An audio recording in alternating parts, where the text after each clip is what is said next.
Bendiciones, mis hermanos. Bueno, estamos acá de nuevo con un nuevo programa, un nuevo episodio y hoy vamos a estar hablando de la nefasta teología de la sexualidad de la señora Lisney de Font.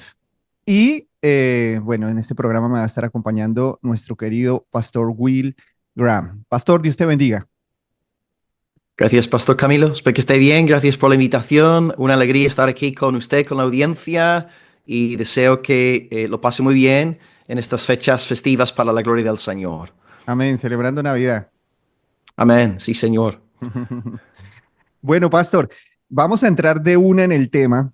Hace un ratito te pasé un video de Lisney de Font donde ella habla acerca de unas cuestiones, unos testimonios sexuales, vamos a decir, y donde ella lo vincula con demonios. ¿Tú recuerdas alguna frase? Yo tengo aquí algunos temas que ya he estado tratando que hayan sido exabruptos, ¿no? Porque ella, no sé, tocando este tema dice cada disparate que es una completa locura. Mm. Sí, es verdad. En el vídeo, por ejemplo, que habla de un varón que estaba supuestamente poseído por Satanás, ¿no? Ella entra en detalles muy gráficos o hasta obscenos Mm, en plena predicación, cosas hasta pornográficas. Y ciertamente estas cosas, decirlas ya desde un púlpito, por supuesto que debemos rechazar mm, este tipo de vocabulario en el nombre del púlpito cristiano. Y yo diría, incluso un propio cristiano, un creyente, debe abstenerse de hablar de estas cosas que no convienen. Yo creo que a lo mejor lo que vemos en ella es la necesidad de decir algo nuevo, de tener un mensaje distinto, algo fresco, y como que habla mucho del tema de la sexualidad. Por ejemplo, además del vídeo que me compartiste, Pastor, yo hace relativamente poco vi una predicación de ella donde ella alega que David tenía una genética sexual desordenada, porque según ella, la lectura de Salmo 51, en pecado fui concebido. Claro, nosotros entendemos que aquel texto y la tradición reformada entiende que está hablando David del pecado original, que mm. todos, desde el momento de la concepción, estamos bajo el poder del pecado, la culpabilidad y la corrupción de Adán, ¿verdad?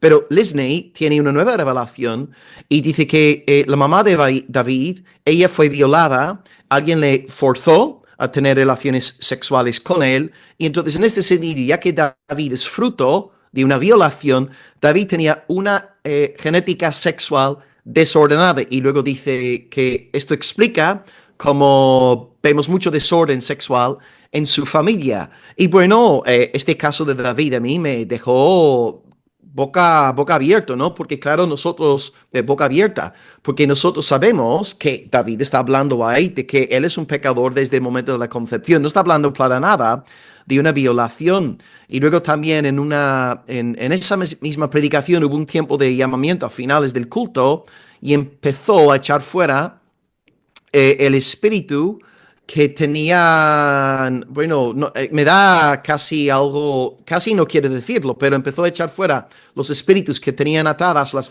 vaginas, ¿no? Y literalmente usando este vocabulario en el púlpito. Y yo como varón ahí, yo estoy escuchando esto, me entra una tremenda incomodidad, ¿no? Pero esto es algo habitual en ella, es como que le gusta hablar de estas cosas obscenas, nombrar cosas muy gráficas, encima habla del miembro masculino también en otras predicaciones y con una libertad y lo dice de forma repetida, y me alegro de que tú te hayas dado cuenta de eso, porque esta realidad de Lesney está ahí, y no sé si tú también habrás oído otras cosas, ¿no?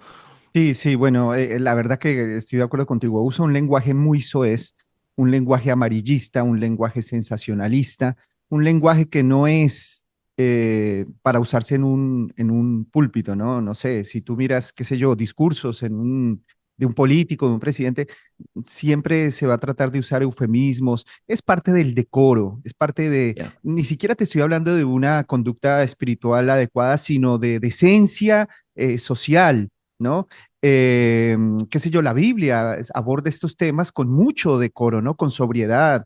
Nosotros vemos, por ejemplo, que la Biblia nos dice que Abraham conoció a su mujer y entonces usa estos eufemismos. De hecho, el apóstol Pablo dice que hablemos con gracia, poniendo sazón a todo para ser agradable al oyente. No, esta mujer habla de una manera horrenda. La verdad que esto más nos hace tener dudas que certezas sobre su pureza. Bueno, no quiero entrar en ese tema, pero lo que pasa es que de la abundancia del corazón habla la boca.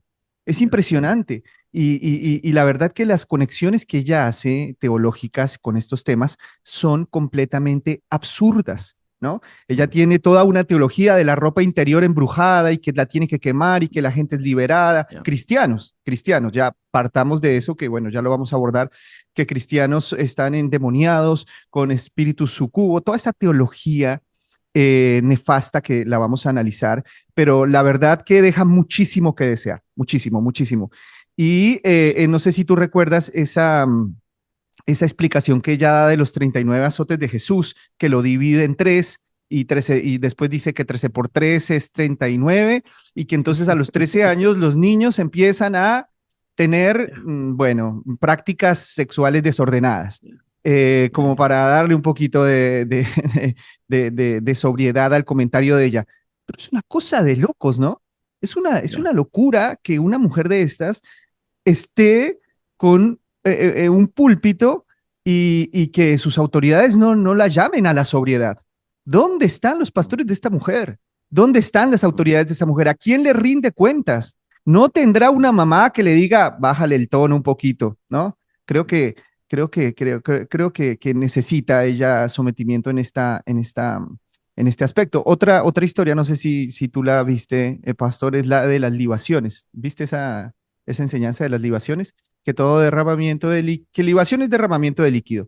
Entonces ella Ya. asocia esto a, bueno, te digo que es difícil incluso hablarlo, pero para que la audiencia entienda, ella hablaba de los líquidos que surgen de una relación y que esos son libaciones y que atraen demonios y que no sé qué y que ella tiene, cuando ella huele las sábanas, que tiene que orar.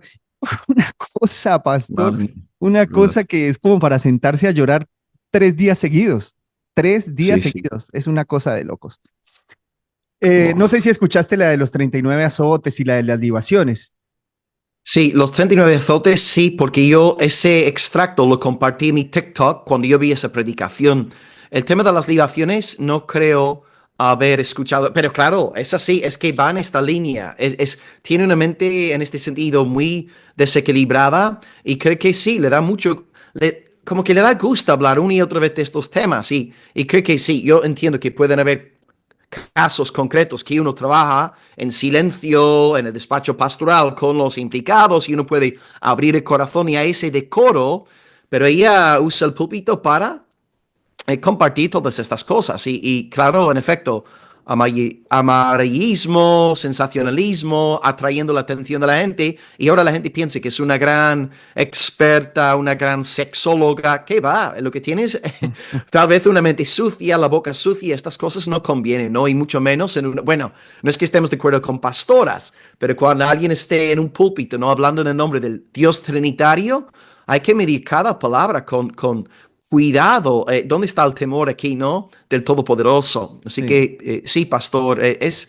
bien fuerte. Y sí, le quisiera preguntar aquí, ¿cómo podemos nosotros rastrear la teología de Lisney de Font? Bueno, esta teología, pastor, yo la rastreo en la demonología hasta el medioevo, porque donde vienen las más grandes distorsiones en la demonología del cristianismo popular es en el medioevo. Entonces ya sabemos allá el tema de la novela de Dante, la Divina Comedia, y toda una serie de ideas que son neoplatónicas, que ven al cuerpo malo, el cuerpo corrupto, el alma es lo supremo, pero esto es totalmente contrario a las escrituras porque la Biblia dice que Dios creó al hombre en una compleja unidad entre inmaterial, una compleja unidad inmaterial y material. Entonces el cuerpo Dios dijo que era bueno y bueno en gran manera, ¿no? En el medioevo, por una idea neoplatónica, ellos ven el cuerpo como algo corrupto, la materia es todo corrupto, si nos liberamos de la materia, entonces vamos a ser más elevados, iluminados. Con esta influencia, el medioevo demoniza la sexualidad. De hecho, que bueno, nosotros vemos que en la Iglesia Católica se prohíbe el matrimonio porque se presume de mayor pureza sexual, cosa que no tiene nada que ver con las escrituras. mm, Y entonces ahí empieza también esa morbosidad contra la sexualidad humana y se asocia falsamente a demonios, mm, que después lo voy a ampliar ese tema. Pero puntualmente esa morbosidad de la sexualidad en el medioevo y esa relación con la demonología, que no es una relación bíblica, es lo que produce este tipo de teologías que hasta hoy nos afectan. Hasta mm, hoy la demonología medieval afecta el entendimiento de los cristianos. Los cristianos no mm, tienen una demonología bíblica, los cristianos tienen una demonología medieval, completamente ignorante, ¿no? Que de hecho esto después, ya por allá por el siglo XVII, si no estoy mal, fue lo que produjo la famosa cacería de brujas, ¿no? Entonces, mm, en esa cacería de brujas, hay historias, ¿cómo se llama? Registradas, ¿no? Vi que había unos libros en Alemania, en un documental, donde se registraban los casos de brujas y todo era muy, muy asociado con lo sexual. Así, la mm, teología de Disney de Fon, idéntico. Entonces, por ejemplo, mm, si un hombre sentía deseos desordenados por una mujer, iba al sacerdote del pueblo y le decía, mira, estoy teniendo malos deseos con esta mujer, debe ser una bruja. Entonces, a la mujer la llevaban al juicio y la obligaban prácticamente a confesar bajo tortura, que sí, que ella era una bruja. Y ahí cualquier cosa de índole sexual calificaba como brujería, ¿no? Entonces se mm, asocia la sexualidad a la brujería. De hecho, que Lisney de Font, bueno, habla de los famosos calzones endiablados y que hay que quemarlos y que una mujer que no era libre qué sé yo, de pasiones desordenadas hasta que ella llegó y salvadoramente, mesiánicamente quemó la ropa interior y ella fue libre. O mm, sea, una cosa totalmente ridícula al nivel del medioevo, ¿no? mm, Y bueno, y estas mujeres finalmente terminaban quemadas, porque las mujeres, para evitar la tortura o el tormento, terminaban confesando y diciendo lo que los sacerdotes querían escuchar. mm, Y entonces, como te dije, todo muy, muy relacionado con la sexualidad. Entonces, yo rastreo esta teología de Lisney de Font hasta el medioevo, y fue lo que mm, produjo esa cacería de brujas. En realidad es producto del amarillismo humano, de la morbosidad humana, como manejan estos mm, temas, y pues claramente es completamente antibíblico. Y aquí doy mm. paso, Pastor, a una pregunta. ¿Cuál es el propósito original y bueno de la sexualidad humana? Bien, en efecto, Dios es el creador de toda la cosa, las entidades no materiales y también las materiales provienen del Señor. Así que esto significa que Dios es el creador también del acto sexual entre varón y mujer. El sexo no es satánico, el sexo no es sucio, el sexo es algo hermoso, por supuesto se ha de reservar para el matrimonio, pero es creación de Dios. No debemos sentirnos sucios por tener relaciones sexuales dentro del marco del pacto matrimonial. Y según las escrituras, y aquí están de acuerdo también nuestras confesiones de fe en el mundo reformado, por ejemplo, podemos leer en la Confesión de Westminster y en la Confesión de Londres del 1689, que básicamente hay tres metas, ¿no? En el tema de la sexualidad. En primer lugar, las confesiones hablan de la ayuda mutua, y esta idea está sacada directamente de la escritura. En segundo lugar, la multiplicación legítima de la especie. Y número tres, la pureza sexual. Así que, en primer lugar, en cuanto a la ayuda mutua, pues Adán y Eva son creados para, bueno, bendecirse mutuamente, el hombre bendiciendo a la mujer bendiciendo al hombre, y a través del acto sexual dentro del matrimonio es un momento, por supuesto, para propagar la especie, pero también la comunión, la intimidad. Y muchas veces la escritura alude a esta relación entre el varón y la mujer como una especie de, sí, una analogía de cómo Mm, es esta hermosa relación entre Dios y su pueblo. Es un conocimiento íntimo, mm, cercano, precioso, hermoso, limpio, puro, santo. Es que en primer lugar, el matrimonio es una especie de ayuda mutua, que es el vocabulario de la confesión, una ayuda mutua para el varón y la mujer. Número dos, también es para la propagación legítima o la multiplicación legítima de la especie. Dios dice en Génesis 1:28, no es Satanás, Dios dice, fructificad y multiplicaos. Entonces, la idea de la propagación no es satánica. Y por esto es una locura, según Pablo en 1 Timoteo 4, dice, es una locura que haya gente en el nombre de Dios prohibiendo el casarse, cuando estas realidades físicas son dadas por Dios y podemos casarnos libremente para la alabanza del Señor. De hecho, la Escritura dice también en el Salmo 127, de 3 en adelante, herencia del Señor son los hijos, cosa de estima el fruto del vientre. Bienaventurado el hombre que llenó su aljaba de ellos, ¿verdad? Así que la sexualidad bíblica, por supuesto, fomenta nuestra comunión, en nuestro caso, ¿no? Con nuestras esposas, pero también nos permite propagar legítimamente esa raza humana que Dios ha creado, porque por supuesto, está la gran comisión, que es 100% redentora, pero también hay la comisión cultural, a través de la cual, Génesis 1, ¿verdad? Debemos sojuzgar la tierra, llenar la tierra, y por supuesto, podemos cumplir con esta comisión cultural mediante el acto sexual. Así que es algo legítimo, loable, precioso. Y luego, número 3, el tema de la pureza sexual, pues, por supuesto, hay deseos en nosotros que son naturales, que no son deseos pecaminosos.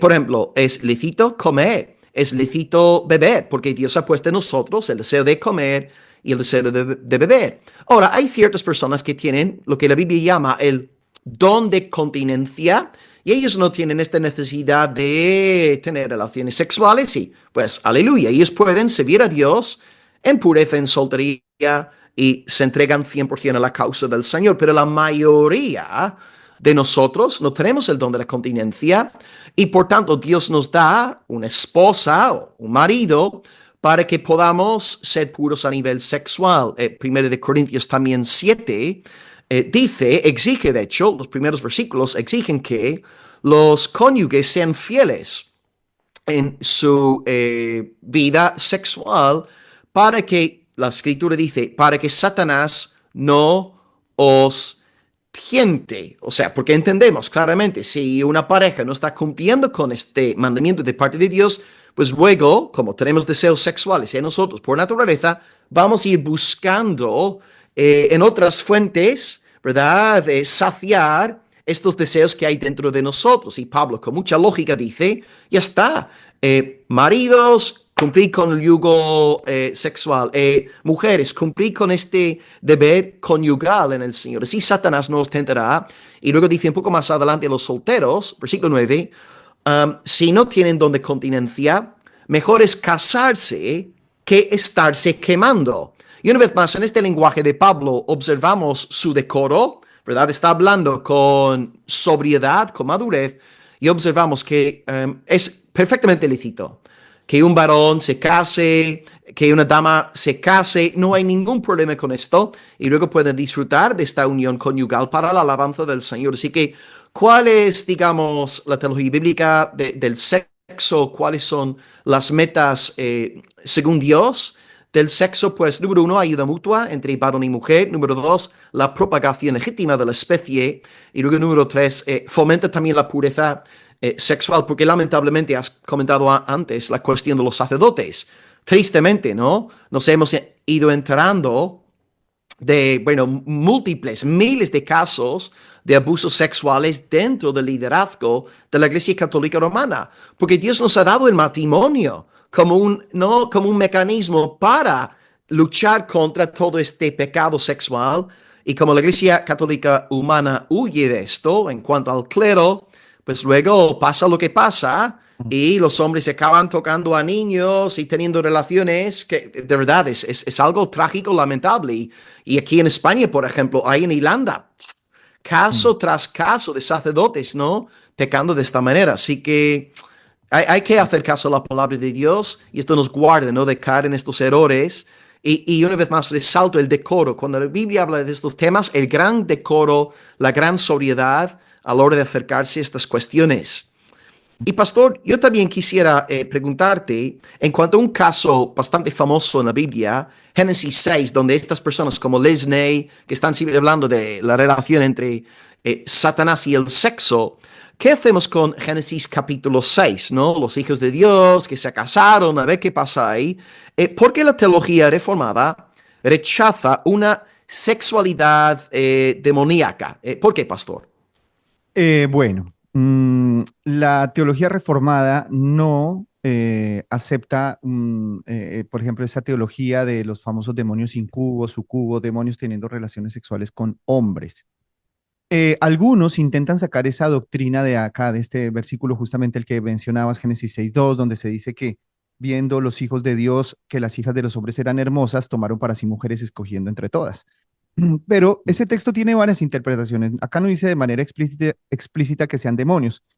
El texto nos conduce a una idea de que eran hombres, ¿no? De que eran hombres que hacían parte del pueblo de Dios, porque Dios castiga esos hechos, ese hecho, y castiga con el diluvio, no castigó ángeles, eh, Mm, castigó hombres con el diluvio. mm, Entonces, desde ya tenemos que decir que no hay actividad sexual en los ángeles ni en los demonios. Ahora, por un tema ontológico, entendemos que la sexualidad hace parte de la corporalidad, no en los seres inmateriales. Y esto lo dejó muy mm, claro Jesús, yeah, que por acá tengo el texto, mira.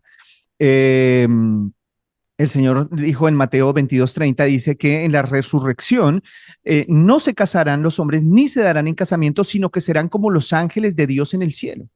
Entonces, yeah, esta declaración de Jesús, al estar al final de la Biblia, vamos a decir en los evangelios, ya es una conclusión que debe articular toda la visión hacia atrás de la sexualidad angelical. Si el Señor Jesucristo dijo esto, entonces para nosotros estos son palabras mayores, sobre todo por la progresión revelacional, ¿no? Ya está al final, ya yeah. son conclusiones apostólicas, ya son conclusiones cristológicas. Entonces, si los ángeles no tienen sexualidad según Jesucristo, tenemos que entender el capítulo 6 de Génesis bajo esta nueva revelación, que es completamente lícita. Ahora, cuando Jesús describe a un espíritu, él lo describe como algo inmaterial, ¿no? Mm, Cuando el Señor se presentó ante sus discípulos resucitado y él les probaba que era él mismo, en Lucas 24:39, él dice, mirad mis manos y mis pies, yo mismo soy, palpad y ved, porque un espíritu no tiene carne ni huesos como veis mm, que yo tengo. Entonces yeah, Jesús describe perfectamente la inmaterialidad de los espíritus, la incorporalidad, y la Biblia sí asocia la sexualidad exclusivamente a la corporalidad yeah, de la creación, ¿no? Jesús también yeah, cuando habla de Dios, él dice que Dios es espíritu y los que le tienen que adorar en espíritu y en verdad. Todo esto, y podríamos profundizarlo, pero por un tema de tiempo lo voy a dejar ahí, nos da la idea de que no podemos asociar relaciones sexuales entre demonios y hombres y seres humanos. mm, Esta idea explotó, como dije hace un momento, en la Edad Media, en el Medioevo, y se exacerbó por la morbosidad en cuanto a estos temas, pero de ninguna manera es algo bíblico. Ahora, ¿Satanás puede tentar? Sí, claro que sí, Satanás puede tentar, pero Satanás lo que va a hacer es hostigar, vamos a decir, ¿no?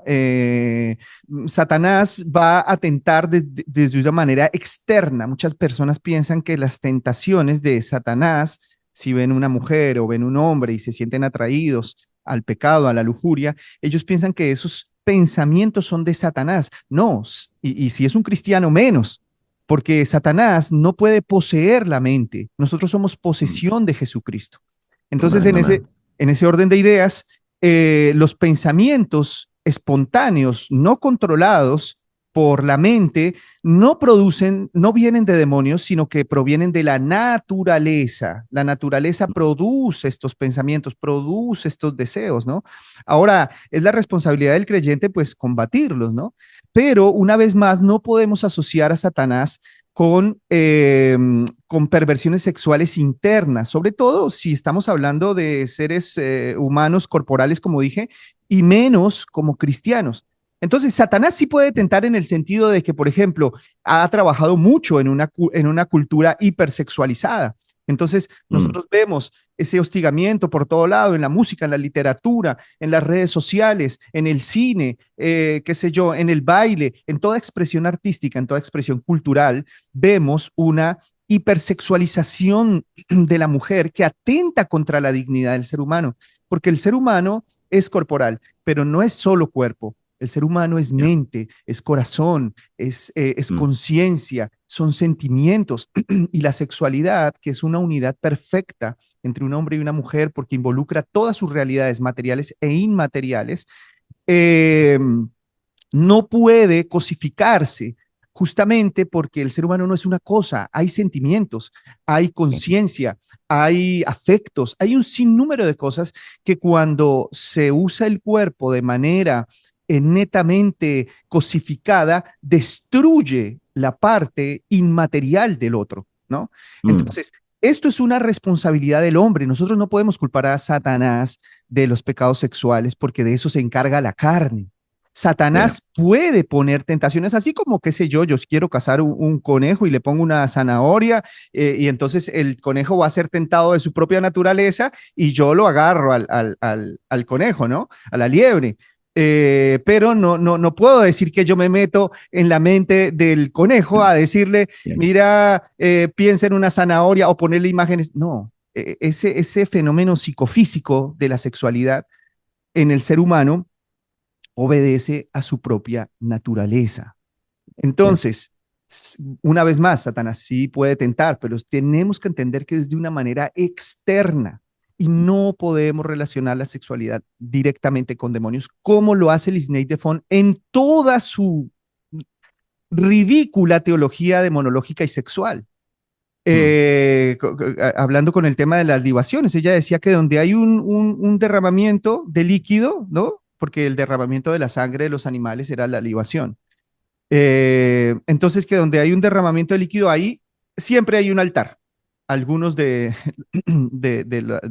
los hermanos que están en las redes sociales y que comentan en mis videos decían que, por ejemplo, entonces el lavamanos es un altar, porque pues ahí hay libaciones de agua y crema dental. yeah, yeah, O el inodoro también, entonces es un altar. Y ella decía que los altares se reclamaban y que ¿cómo se llama? Que por tener esas libaciones de índole sexual, supuestamente ella decía, entonces los hijos iban y se acostaban en la cama de los padres y después querían tener novia, así literalmente. O sea, una conexión completamente absurda con todo esto, en una mezcla completamente ignorante entre lo espiritual y lo corporal. mm, Entonces, en la teología reformada, de manera absoluta, rechazamos la idea de del pecado sexual relacionado directamente a la demonología. ¿Me hago entender? mm, sí, Así que bueno, daría para mucho más esto, ¿no? Porque tendríamos que analizar, bueno, el tema de la mente, sobre todo que está tan involucrado en en la sexualidad. Pero lo que sí puedo concluir es que pobre Lisney Defon habla, inventa. Ella mm, inventa, ella habla sin pensar. yeah, Habla, y lo que se le va viniendo a la mente lo dice, no corrobora nada. O sea, y a mí me llama la atención es, una vez más digo, sus autoridades, porque hablando mm, tanto disparate, ¿cómo es que no tiene, o sea, los que están alrededor de ella, entonces estarán igual, porque mm, hablando tanto disparate, se me hace muy extraño que no sea llamada a la moderación, que no sea llamada mm, al decoro, que no sea llamada a la sobriedad. Y mm. pastor, bueno, siguiendo esta línea, ¿cómo, qué consejos prácticos nos puedes dar para, como cristianos, combatir la inmoralidad? Bien, lo que no debemos hacer es echar fuera el espíritu de fornicación, el espíritu de adulterio, el espíritu de, bueno, lo pornográfico. No, es incorrecto porque la gente que va por esta línea está en realidad justificándose a sí misma. Porque yo, si yo, por ejemplo, te digo, Pastor Camilo, yo tengo un espíritu de, yo qué sé, lujuria, de avaricia, de no sé qué, no sé cuánto, ¿verdad? Yo le estoy echando la culpa al espíritu, ¿verdad? Mm, Y de alguna forma. Yo soy una víctima, yo soy inocente, pobre de mí, llorad conmigo, lo estoy pasando fatal y la culpa no la tengo yo. O sea, mm, es como Adán en el principio, la mujer que tú me diste. Adán mm, no quiso reconocer su culpabilidad y acaba echando la culpa, bueno, la echa a su esposa y también a Dios, la mujer que tú me diste, ¿verdad? mm, Adán no está aquí confesando su pecado y si vamos por esta línea, no.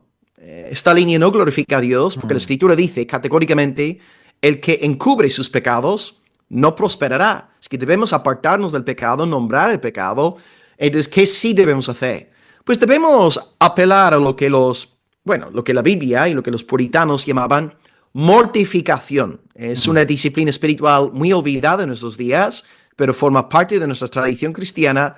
La mortificación consiste en suprimir la manifestación de la ley de pecado que mora en nuestros mm. miembros. Todos somos tentados, día tras día, hoy mismo, antes de nosotros ponernos a grabar, a lo largo del día de hoy, hemos estado tentados. ¿Y qué hacemos como cristianos?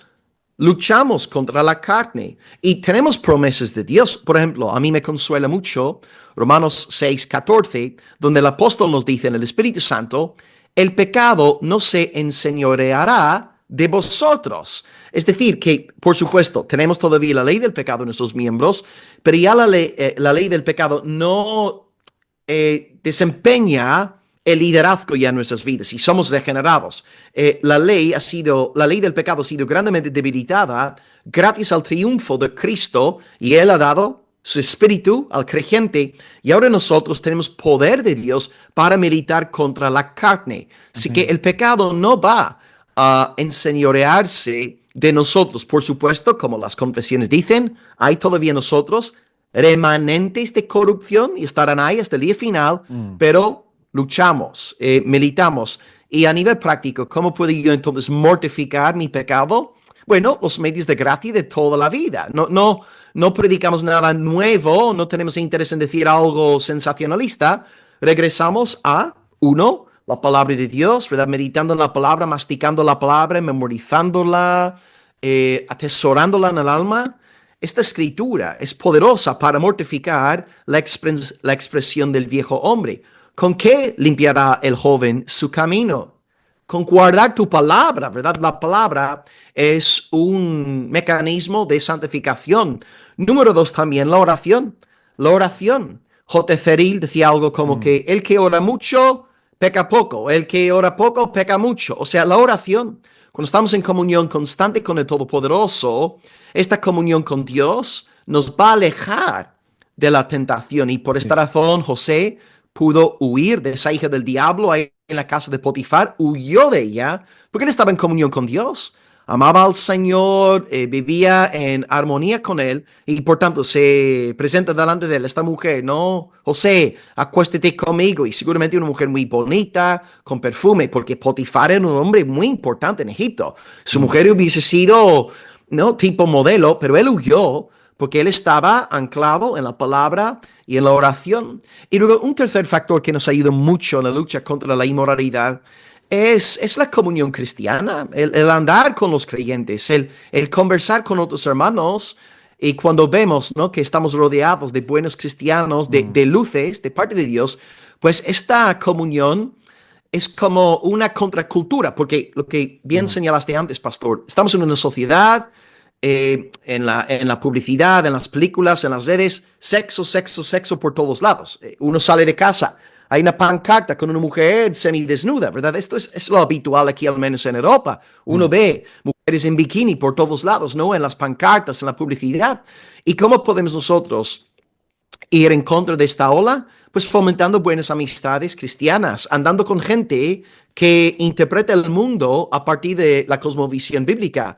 Así que yo creo que la palabra de Dios nos ayuda en la mortificación, la oración nos ayuda en la mortificación y la comunidad de los santos, la iglesia, nos ayuda en el camino de la santificación. Así que yo no iría por la línea de echar fuera espíritus, Mm. reprender, aplicar aceite, vinagre, sal. No, no hace falta. Lo que necesitamos es cultivar pasión por la palabra, la oración, la comunión con hermanos en la fe, y estas cosas fomentan una sexualidad bíblica sana, robusta para la alabanza del Señor.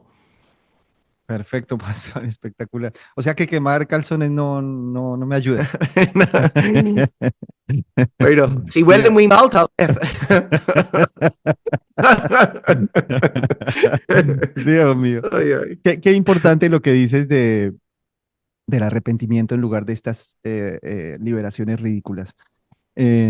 Porque el arrepentimiento realmente es sanador y nosotros no estamos llamados a victimizarnos, sino a reconocer. El gran problema de la teología liberal, de la teología de la prosperidad y de todas estas teologías nefastas es que hacen ver al hombre como un víctima y entonces él no se va a arrepentir nunca. Él se ve, es como, él se ve necesitado de liberación, de terapia, de superpoderes, qué sé yo, pero no, nunca va a tener esa concientización de que necesita arrepentirse, lo cual Yeah. sí es completamente necesario para una vida espiritual sana. Mm. Amen, amen. Y entonces no, me parece muy bueno esta recomendación. Entonces, bueno, pastor, yo creo que dejemos acá y no sé si tienes algunas palabras finales ahí para los hermanos. Ya vamos, empezamos a despedirnos. Sí, pues gracias, Pastor, por la invitación. Una vez más, un saludo para toda la audiencia. Y una vez más os compartimos la gozosa noticia del Evangelio. Jesucristo muerto por los pecadores, resucitó al tercer día. Todos aquellos que creen en Él, arrepintiéndose del pecado, serán salvos. Y bueno, si tú eres un creyente y estás luchando con la lujuria, pon en práctica lo que hemos dicho hoy. No te hagas la víctima, lee la palabra, ora al Señor, congrégate con el pueblo de Dios, desarrolla buenas Mm. amistades en el mundo cristiano y Dios nos dará la fuerza para luchar contra el viejo hombre y mortificar la expresión de esta vieja naturaleza. Os deseo un muy feliz año 2026 en el amor del Señor. Gracias por tanto cariño como siempre y también, Pastor Camilo, una alegría haberlo conocido por fin este año, Ujú, ujú. ¿verdad? Ahí en Pamplona, bendito sea el Señor. Así que saludos para usted, su esposa, su familia, su iglesia y que tengan un año bajo la bendición del Señor y gracias por la amistad en el amor de Jesucristo. Amén. Gloria a Dios, pastor. Bueno, no tengo nada que añadir a lo que dijiste, a la exposición del Evangelio, la verdad que muy pertinente. Y bueno, también doy gracias al Señor por haber podido conocerte, por conocer hermanos de la comunidad cristiana que nos ayuda esta amistad, esta Amén. relación, nos ayuda justamente a lo que venías diciendo, ¿no? Así que bueno, pastor, Amén. muchísimas gracias. También un cariño muy grande allá para todos los hermanos, para tu familia y que tengan una muy feliz Navidad. Amén. Gracias, Pastor, igualmente. Bueno, entonces saludamos a los hermanos. Gracias por acompañarnos. El Señor les bendiga. La gracia sea con todos. Amén, amén y amén.